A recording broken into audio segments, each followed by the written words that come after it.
반갑습니다. 여러분들의 투자가 행복했으면 좋겠습니다. 캐시메이커 무서진입니다.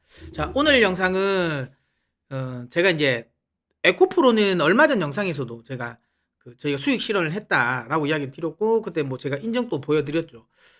그래서 600% 넘는 수익을 저희가 달성하고 매도를 했는데, 그 과정에서 제가 이제 이 공식적으로 제가 저희 고객들이 가지고 있는 포트입니다라고 했던 종목이 있잖아요.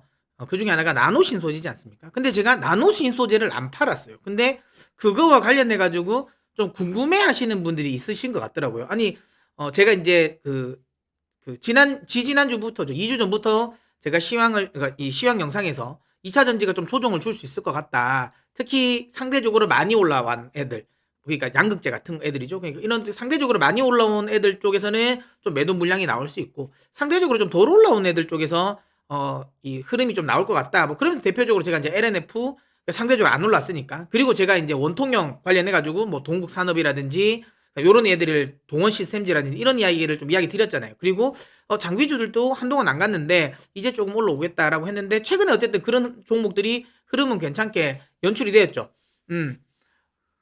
근데 이제 이렇게 궁금해 하시는 분이 계시네요. 그래, 오케이, 알겠어. 그러니까 이 조정을 줄 것 같다라고 이야기를 했고, 그래서 실제로 좀 조정을 줬고, 그 양극재도가 워낙 많이 올랐으니까, 그럼 판 건 아닌데, 그러면 똑같은 관점에서 본다면 나노신 소재도 많이 오른 거 아니냐?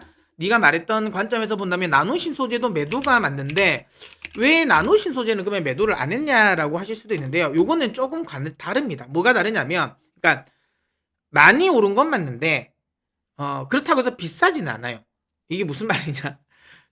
주식이라는 건 많이 올랐다고 단순히 비싼 건 아니잖아요. 그러니까 항상 주식은 미래 가치를 선반영하는 거니까. 그럼 어디까지의 미래 가치를 선반영하냐가 중요하긴 하겠죠. 만약에 원래 실적을 기준으로 만약에 본다면 나노도 비싸죠. 엄청나게 비싸죠. 근데 최근에 대부분의, 그러니까 2차 전지 소재 업종들, 뭐 장비 업종은 좀 아니긴 하지만 2차 전지 소재 업종들의 주된 어찌 보면 이 타겟 이 TP가 되는 타겟 프라이스가 된 목표가를 두고 있는 그때의 어찌 보면 시점, 가격대 그게 대부분 2027년이잖아요. 원래는 2025년까지 봤어요. 근데 워낙 주가 자체가 너무 가파르게 오르다 보니까 사실 2025년 실적을 땡겨서 생각하니까 이거 그래도 너무 비싸거든. 그러니까 이제 지금은 좋다, 최대한 줄 만큼 주겠다. 그러니까 멀티플을 최대한 한번 줘볼 만큼 줘보자라고 했을 때 2027년이거든요. 근데 여기에는 그것도 있습니다. 기본적으로 전고체 배터리의 상용화가 늦어진 것도 저는 좀 영향을 준 것 같아요. 왜냐하면 원래 뭐 퀀텀 스케이프라든지 그다음 솔리드 파워, 그리고 그 도요타, 우리나라에는 삼성 SDI가 어쨌든 전고체 배터리와 관련된 부분에 있어서의 그 상용화를 2025년으로 좀 당겨놨잖아요. 그러다가 안 되죠.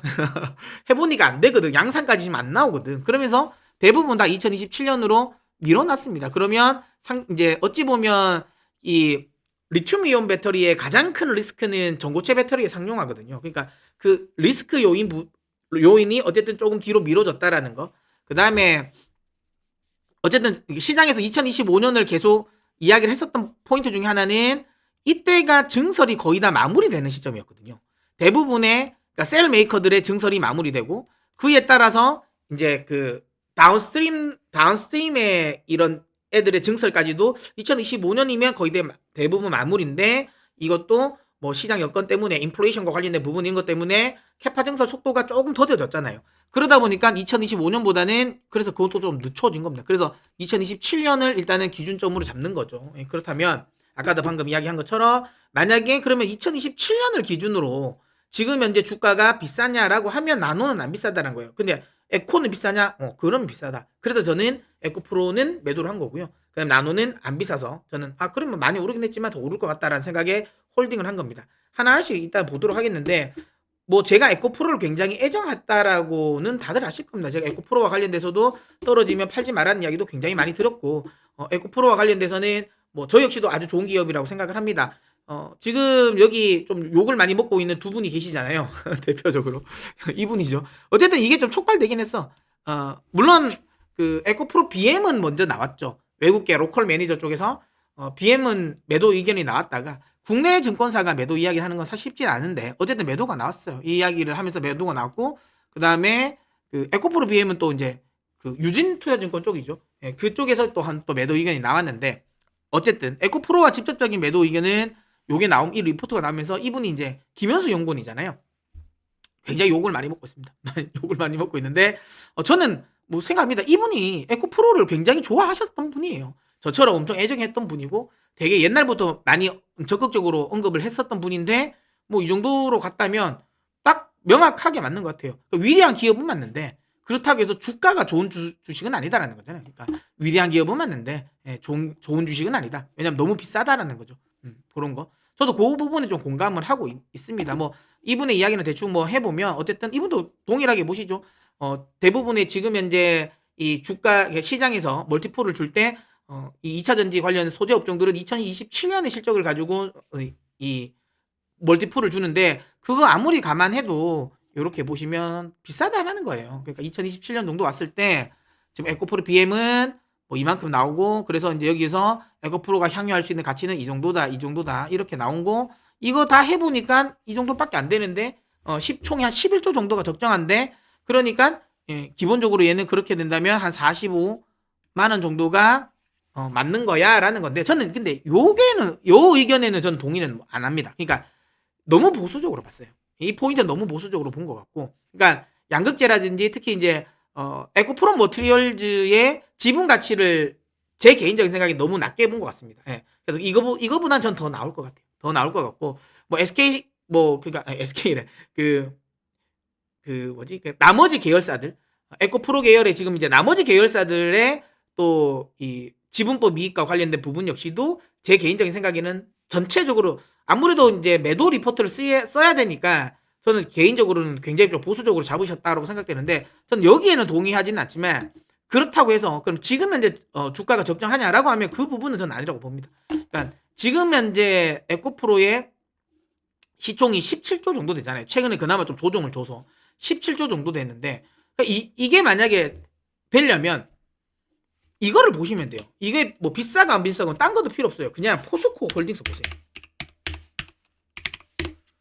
이게 비싸냐 안 비싸냐 보면 됩니다. 이거랑 차이가. 그러니까 물론 포스코 홀딩스랑 그 다음에 에코프로랑 단순 비교하기는 어렵습니다. 왜냐하면 포스코 홀딩스는 일단 기본적으로 이 철강 관련 기업이 쉽게 말하면 철강 관련 기업의 그러니까 순수 퓨어 플레이어가 아니잖아요. 순수 퓨어 플레이어가 아니기 때문에 뭐 에코프로랑은 뭐 이 동급으로 두기는 어렵습니다. 멀티플은 훨씬 더 에코프로가 더 많이 받겠죠. 더 많이 받겠죠. 하지만 그럼에도 불구하고 사실 그러니까 포스코 그룹이 하고 있는 그러니까 흔히 말하는 2차 전지 관련 기업들 자회사들의 실적이라든지 영업이익이라든지 이게 이제 지분법 이익과 관련된 포인트라든지 에코프로 그룹이 가지고 있는 거랑 요 비교를 해보면 사실상을 보면 저는 개인적으로 그렇게 크게 차이가 나진 않는다고 저는 보고 있거든요. 그런데 특히 오히려 뭐 이렇게 리튬 관련 수국과 관련된 부분은 훨씬 포스코 홀딩스 쪽이 훨씬 더 낫죠. 훨씬 더 이득이고 폐배터리 관련 부분 쪽도 훨씬 더 포스코 홀딩스가 강점이 더 있습니다. 그나마 양극재 쪽에서의 조금 이제 에코프로 BM이 그래도 포스코 퓨처엠보다는 조금 나으니까 그게 조금 더 낫다고 볼 수 있지만 나머지 포인트 부분은 뭐 전구체와 관련된 부분은 지금 당장은 에코프로 머티리얼즈가 훨씬 더 이득이겠지만 지금 뭐 얘들도 지금 작업을 하고 있잖아요 이미. 그런 것들을 다 감안했을 때 너무 과하다라고 저는 생각이 들더라고요. 지금 포스코 홀딩스의 시총이 35조거든요. 근데 지금 얘의 시총이 에코프로 시총이 어쨌든 얼추 20조까지 갔잖아. 매출이랑 영업이익은 이야기 안 드리겠습니다. 그럼 차이가 많이 나긴 하는데 그거랑 뭐 이렇게 순수하게 비교할 건 아니니까 그건 아니더라도 여러분들이 단순 생각하더라도 포스코 계열의 2차전지 관련 기업들 그 다음에 에코프로의 2차전지 관련 기업들의 포텐을 봤을 때 그 포스코 계열사들의 애들이 그 포텐이 더 떨어질까? 그거 아니거든. 그런데 가격차가 너무 많이 난다라는 거예요. 아무리 멀티플을 더 얘들이 순수 퓨어 플레이어라 하더라도 아무리 많이 줘도 이게 지금 포스코 홀딩스랑 비빈다라는 건 말이 안 된다 생각하거든요. 그렇기 때문에 제가 보기에는 비싼 게 맞는 것 같았어요. 물론 저는 앞선 제가 영상에서도 설명을 드렸지만 그럼 여기서 그러면 지금 그 하나 쪽에서 이야기한 것처럼 45만 원까지 떨어져야 되냐? 아니요. 그 정도는 아닌 것 같아요. 제가 이거 설명드렸잖아요. 저는 이거 HMM조처럼 갈 것 같다. 다만 가격 조정을 이만큼까지는 주지는 않을 것 같다. 그러니까 HMM이 급등 쫙 했다가 엄청나게 지금 하락을 했잖아요. 한때 흠쓸라라고 했었는데. 그런데 저는 이렇게 에코프로도 이렇게까지 갔다가 이렇게 가격 조정을 주지는 않을 것 같고요. 다만 기간 조정은 이만큼 줄 것 같아요. 아까도 이야기드린 것처럼 지금 현재 80만 원이라는 가격대가 한 2027년 정도의 실적을 미리 선반영했다라고 보고 있고요. 물론 80만 원을 넘기지 않을 가능성 못 넘긴다라는 건 아닙니다. 왜냐하면 적정 주가라는 건 언제나 시장 상황에 따라 바뀌거든요. 시장이 불장으로 바뀌면 결국에는 멀티 프리미엄을 더 많이 주잖아요.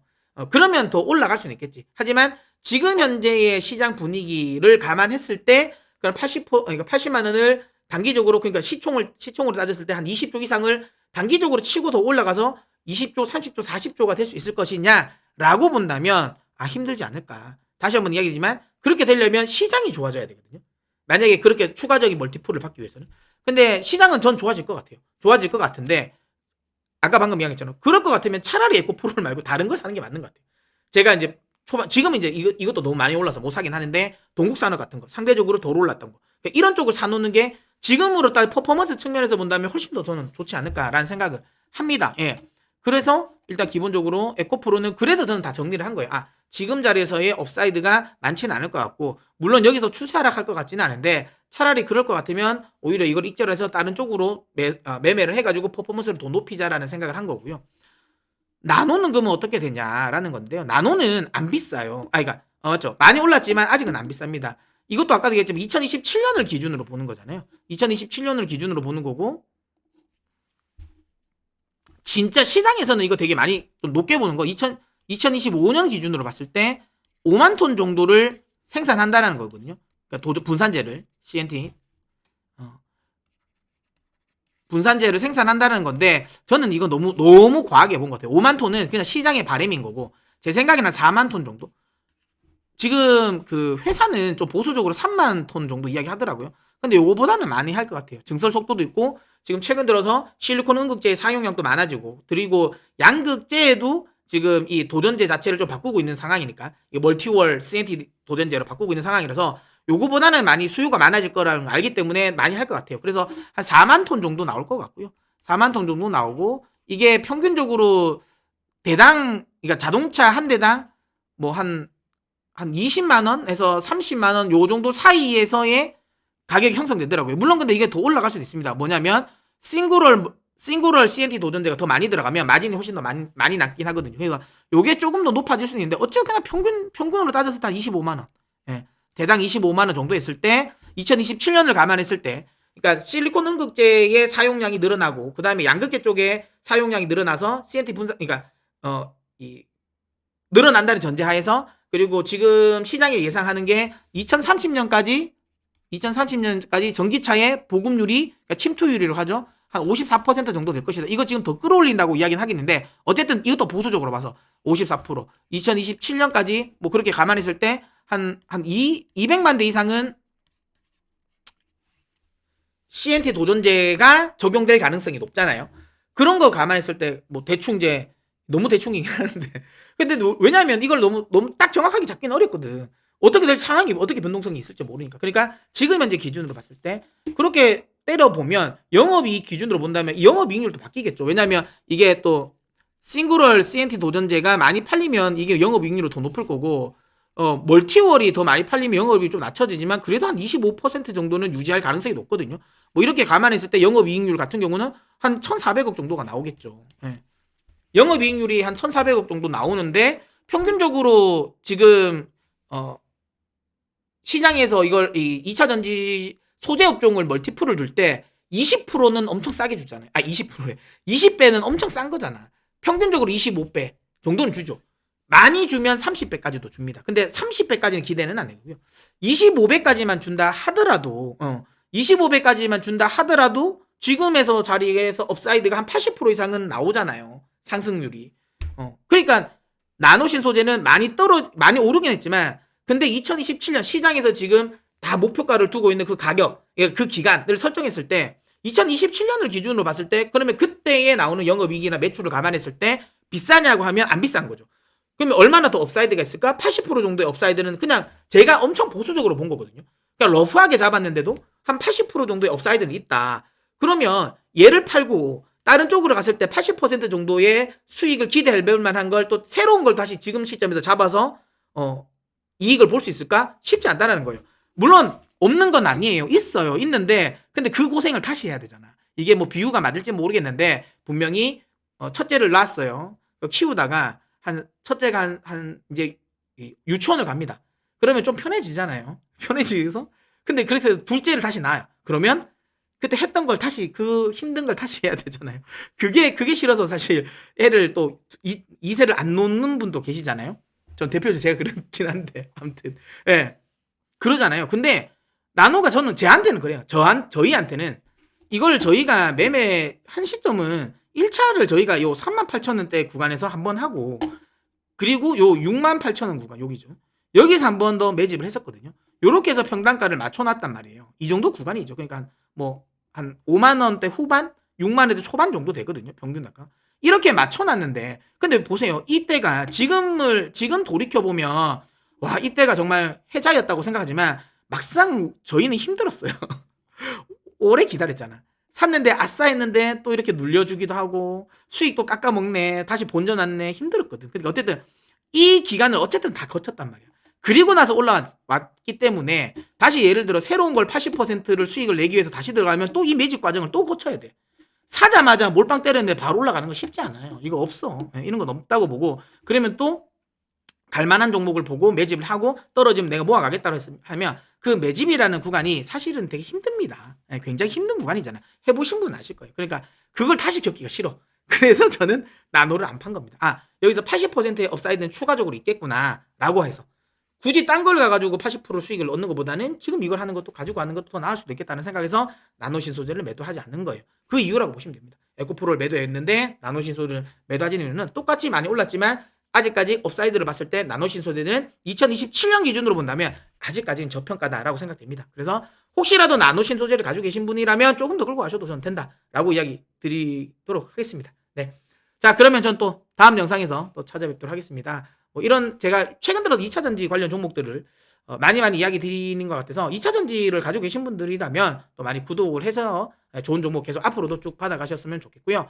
그리고 제가 이제 이번 주에 그때 기획을 하고 있었던 컨텐츠가 2개가 있다 했잖아요. 그것도 올려드리도록 하겠습니다. 좀 재미있게 아마 종목 이야기 소개하는 컨텐츠가 하나 올라올 거고요. 그 다음에 또 하나는 제가 이제 이 종목 이야기라든지 시황 이야기도 듣기 좋은데 이런 투자의 꿀팁 같은 것들 그런 것들도 좀 알려달라고 하시는 분들이 계셔서 또 그와 관련된 또 꿀팁 그 다음에 여러분들이 또 좋아하는 거 그러니까 저는 이제 어쨌든 운용사 출신이다 보니까 예전에 이제 그러면 기관들은 어떻게 매매를 하는지 아니면 작전은 진짜 어떻게 진행되는 건지 이런 것들도 제가 또 많이 이야기를 드릴 테니까 또 그 영상도 올라오면 많이 시청해 주십시오. 자, 그러면 저는 다음 영상에서 찾아뵙도록 하겠습니다. 그때까지 다들 메이크머니 하십시오.